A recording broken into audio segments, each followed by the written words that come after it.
नमस्कार स्टूडेंट्स। आज है आपकी 2 अगस्त और 2 अगस्त का करंट अफेयर लेते हैं जो आपके प्रत्येक एग्जाम में महत्वपूर्ण भूमिका निभाते हैं।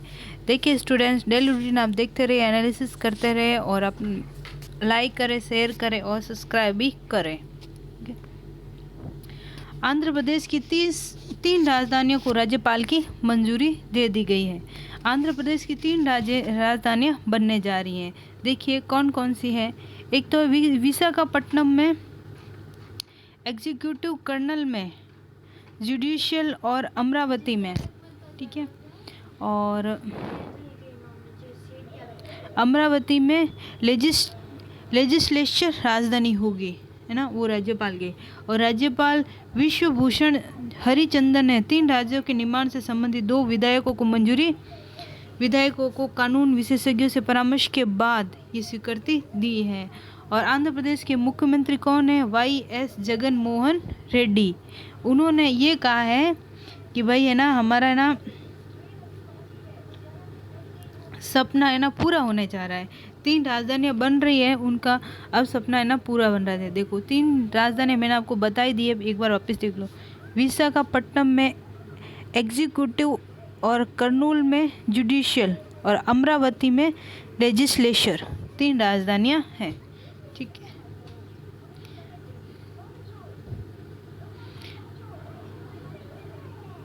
प्रमुख ढांचागत उद्योगों के उत्पादन में गिरावट आई है। हाल ही में ना ये रिपोर्ट आई है जिसमें ना हमारे जो है ना जीडीपी ग्रोथ वो भी घटी है। ये सब क्षेत्रों में ना उत्पादन घटा है। तो ये कारण है कोरोना वायरस, लॉकडाउन, ये सब कारण है। तो जून माह में देश के 8 प्रमुख ढांचागत उद्योगों के उत्पादन में 15% गिरावट दर्ज की गई है। यह आंकड़े वाणिज्य और उद्योग मंत्रालय द्वारा 21 जुलाई को जारी किए गए हैं। इन आंकड़ों के अनुसार जून 2020 में कोयला क्षेत्र में 15.5%, कच्चे तेल के उत्पादन में 6%, प्राकृतिक गैस में 12%, रिफाइनरी उत्पादन में 8.9%, और स्टील क्षेत्र के उत्पादन में 33% और सीमेंट के उत्पादन में 6.9% कमी आई है। और बिजली के उत्पादन में देखें तो 11% की कमी आई है। और देखिए स्टूडेंट्स, ये बिजली के उत्पादन में कमी आई ना, ये प्रेजेंट टाइम में सोलर प्लांट घरेलू बिजली उत्पादन में महत्वपूर्ण भूमिका निभा रहा है। इसीलिए सरकार इसको बढ़ावा दे रही है कि भाई लॉकडाउन के समय तो ये चीज़, इन चीज़ का तो फ़ायदा हो, तो ये भी है। और मई के दौरान ढांचागत क्षेत्र के उत्पादन में 22% की गिरावट दर्ज हुई थी, अब 15% की है, मतलब इससे थोड़ा आधा हुई है। अप्रैल से जून तिमाही के दौरान उत्पादन में 24.6% की गिरावट रही थी। उस समय तो लॉकडाउन पूरा लगा हुआ था। पिछले वर्ष के समान अवधि में 3.4% की बढ़त दर्ज हुई है। देश के सफल औद्योगिक उत्पादन में इन 8 उद्योगों की 40.3% हिस्सेदारी है। 8 उद्योग कौन कौन से हैं? कोयला है, सबसे ज़्यादा कोयला है, फिर कच्चा माल है, प्राकृतिक गैस है, रिफाइनरी है, स्टील है, सीमेंट है, बिजली है। तो ये सब 8 क्षेत्र हैं हमारे।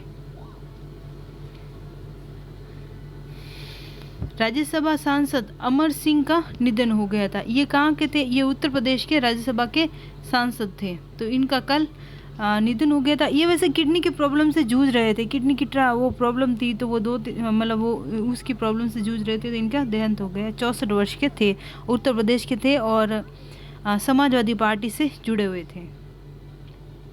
देखिए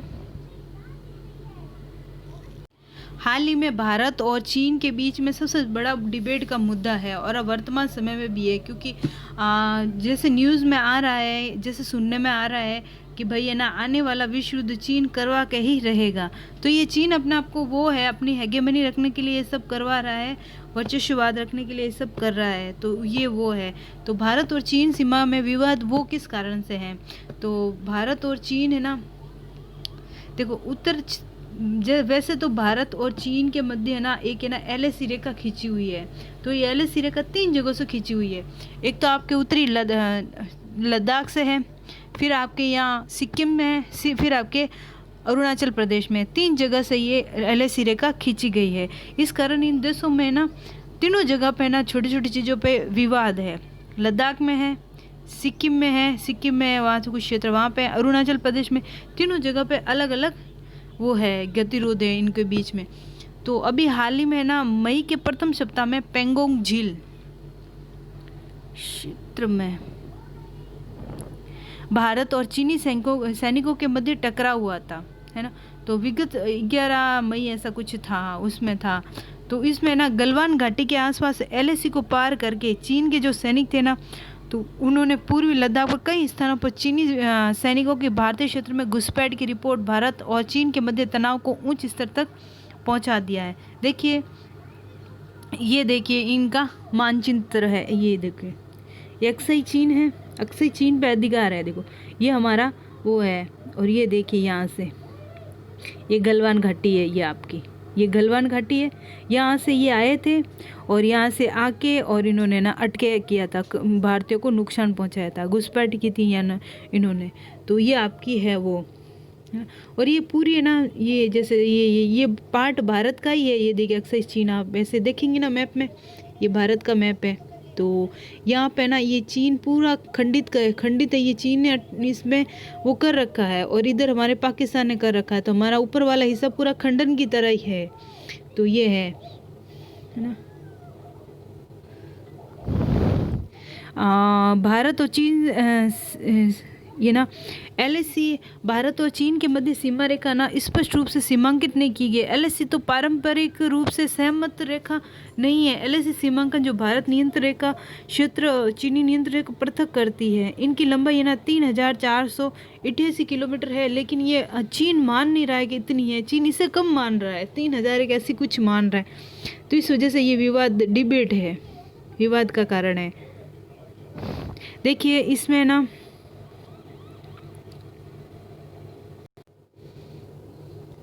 देखिए ये पश्चिमी क्षेत्र, मैंने कहा ना 3 क्षेत्रों में बांटी हुई है। एलएसी 3 भागों में है। देखो पश्चिम, मध्य और पूर्वी है।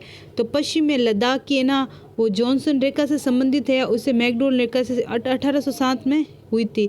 और मध्य क्षेत्र में हिमाचल है, उत्तराखंड में है, वहाँ पे है ना उत्तराखंड की चमोली उत्तराखंड में है, उससे वो है तो उत्तराखंड। और पूर्वी अरुणाचल प्रदेश है ना वो 1914 में चीन और भारत तिब्बत प्रतिनिधि शिमला बैठक मैकमोहन रेखा से संबंधित हैं।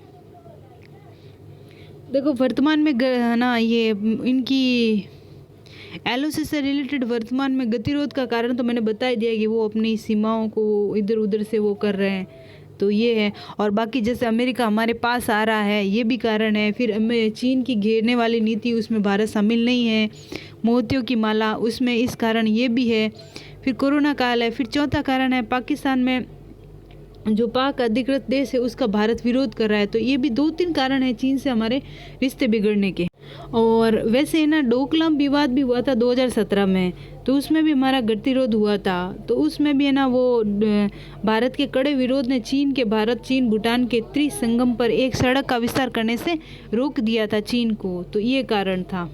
चीन का वैसे ना भारत के साथ गतिरोध बना ही रहता है, क्योंकि चीन पाक समर्थक है, पाकिस्तान को वो दे रहा है। फिर चीन भारत का पड़ोसी देश है। और जब अरुणाचल प्रदेश बना है ना, अरुणाचल प्रदेश भारत में शामिल हुआ ना, तब से वो चीन वो ऐसे ही कर रहा है। Thank you watch my video. पूरा देखिए, कैसा लगा लाइक करें, शेयर करें। धन्यवाद।